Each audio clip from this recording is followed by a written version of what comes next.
Innovation. It charges our imagination, fuels our progress, and builds bridges that span oceans. It turns our wildest hopes and dreams into reality.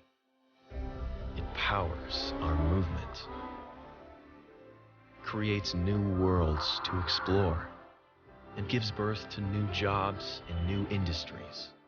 There's only one place and one event where the world's greatest creators and purveyors of innovation meet.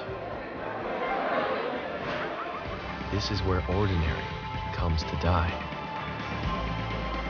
and expectations are shattered. This is the 2015 International CES.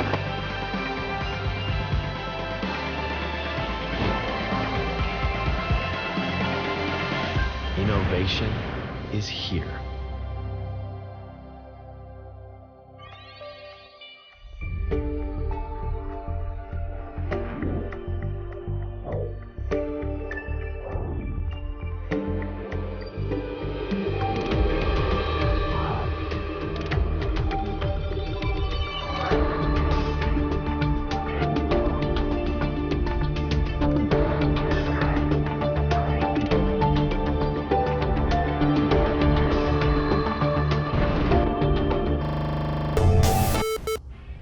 Stupid analog equipment.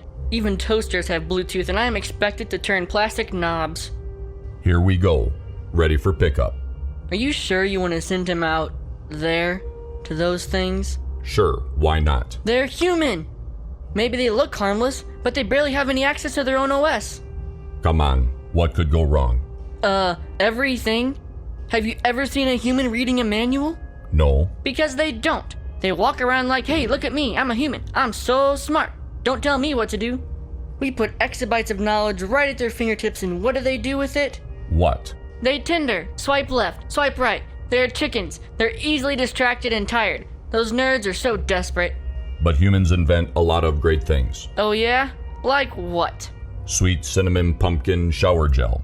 Atari Space Invaders. Yeah, and they've been stuck at level 2 since the 80s. This is not a species, it's a bug. They still think it's a good idea to use their hands to operate a car. What's wrong with that? Everything. They can't operate at more than 12 megabits per second. USB 2 is faster than humans. I still like them. They are small and fluffy, and sometimes they... Excuse me? What? I'm supposed to pick up a little robot here. Ah, there he is. You're not a robot, are you? No, I'm just German. Shall we? See you guys. He's German, you know, less emotions. Like Dirk Nowitzki from the Dallas Mavericks. Very cool under pressure. Ever see him take a big shot at the buzzer? Ice in his veins. Should be okay. He forgot the manual. Ah! These humans are all the same!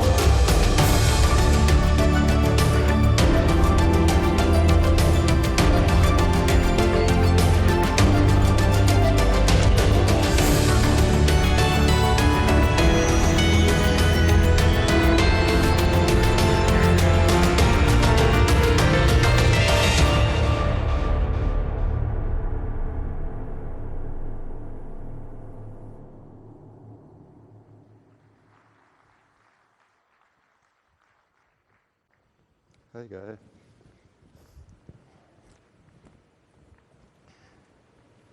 Ladies and gentlemen, please excuse this guy. He's a little shy because he's not so familiar with humans. I also think he's jealous because R2-D2 gets a new movie this year. And all he gets is me. I'm glad you're here, Cambot. And I will need you later on to take some really fantastic pictures here on stage. So please rest for a while now and recover from all these humans around. See you in a while, buddy. Bye. And with that, welcome to Mercedes-Benz at the 2015 CES. I'm afraid there's more tough news for all of the robots out there who don't like mankind. there are a lot more humans on the way. Consider this. Every 10 minutes, as many people join our planet's population as there are sitting in this theater. And growth is not only about more people. By 2025, just 10 years from now, the world's automotive market will have grown by about 30% to sales of almost 100 million passenger cars per year. This translates into 270,000 new cars each and every day. In other words, mankind and the auto business will remain growing species. Along with that comes a lot of change. Every day, more than 200,000 people across the world move to densely populated cities or huge suburbs. In the Eastern Hemisphere, it's to places like Mumbai or Beijing. In the West, it's São Paulo or Mexico City. That means more people, more traffic. It's getting crowded in the cities and on the roads. Some now conclude that this makes cars less attractive, or that the car has already seen its best days. For me, the opposite holds true. I believe the best times are still ahead of the car. Why is that? Because in the future, the car grants access to the single most important luxury goods of the 21st century: private space and quality time. Think about it. Most cool gadgets here at CES actually consume your time and take up the space in your apartment. I'm pretty sure that you'll find the world's largest 4K screen somewhere over at CES. A giant TV and a Netflix account, I guess that could keep a lot of people busy for weeks. But here's our proposal. We at Mercedes are going to show you an innovation tonight that actually gives you more time and more space. That really is priceless. That is luxury. And the key to achieve this is autonomous driving. Because this technology will give everyone inside a car entirely new opportunities to spend their precious time. Browse the web, sleep, work, or win the next race in the latest Need for Speed edition. Cars will turn into mobile homes in the very best sense of the word.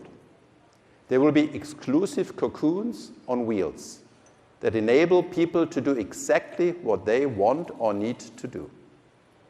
This is the redefinition of automotive luxury. The basic idea isn't new to us at all. Mercedes started working on self-driving cars almost 30 years ago as part of a European research project named Prometheus. The project led to the birth of a car called VAMP. In fact, it did not exactly look like what you'd expect from the name. Still, VAMP did 620 autonomously driven miles on the Autobahn. It proved the technology was feasible. In retrospect, this early 1990s project was far ahead of its time. All of the research partners agreed that it was too ambitious, too complex, too expensive. That roughly was the time when most people thought there was only one robot car on the planet. That it was driven by David Hasselhoff. But as the inventor of the automobile, Mercedes has been confident ever since that the next big revolution of mobility would be the self-driving car. So we kept developing, and we made big progress on the topic. 2 years ago, we put an autonomous driving S-Class on a 60-mile route. After an intensive training period, the autonomous S-Class found its way, while reacting appropriately to everything else in traffic: the cars, trucks, bicycles, pedestrians, and so on. And it did this without any glitches, breakdowns, or accidents, without the safety driver's intervention, and without getting a ticket or even the finger.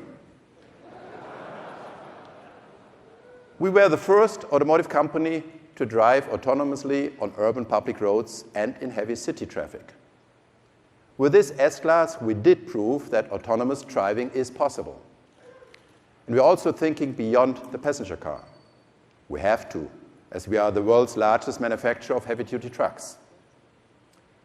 Last summer, we put a short clip of the self-driving Mercedes-Benz future truck in action on Instagram. Within 48 hours, we had more than 50,000 likes.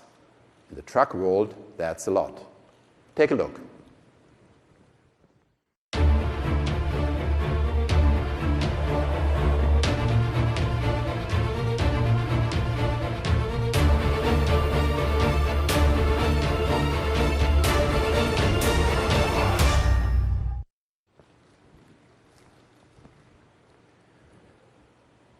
To pave the road towards autonomous driving, we have been constantly introducing new driver assistance systems to our cars. By getting used to more support from the car, our customers will gain trust in the new technology. Our current C, E, and S classes set a new benchmark with more than 20 assistance systems, cameras, radars, and sensors. Today, these technologies allow the car to take over a growing number of functions, including emergency braking, autonomous parking, and driving in stop-and-go traffic. We are proud to lead the world in terms of driver assistance systems. And we are committed to introducing more supportive safety and comfort features to a broad customer base. Now, we are working hard to improve data processing capabilities and sensor quality even further. We need to ensure these systems work reliably also in heavy rain, severe winter conditions, and in darkness. Our goal is to offer an autonomous driving technology which, in terms of attentiveness, discipline, and foresight, is really superhuman. That's beneficial to societies anywhere in the world, and even more so in a city like Las Vegas, which is in a perpetual state of Oktoberfest. On top of the safety aspect, autonomous driving is also about convenience. At Mercedes, we are thinking along two paths here.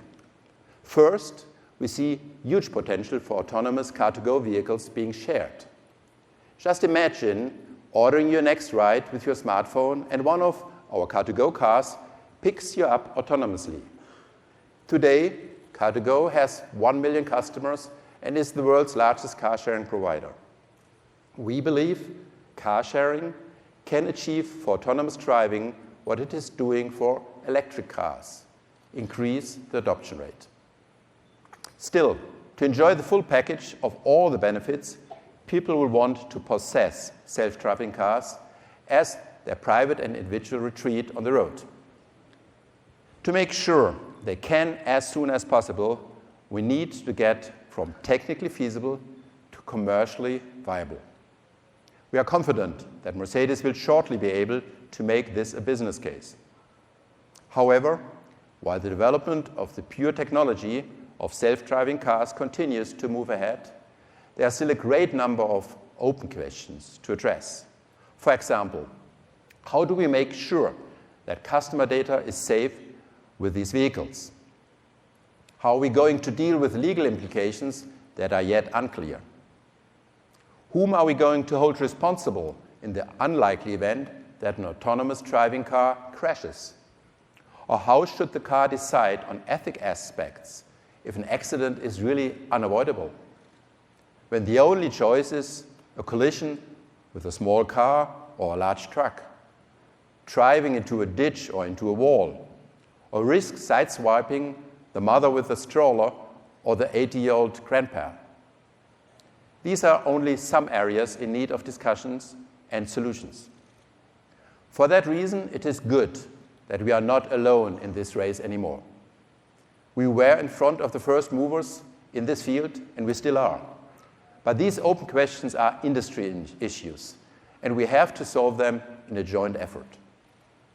Still, that does not keep us from looking even further ahead. Now, all the dots are connecting. Urbanization is making time and space in the car even more precious. Technology of self-driving cars is rapidly moving forward.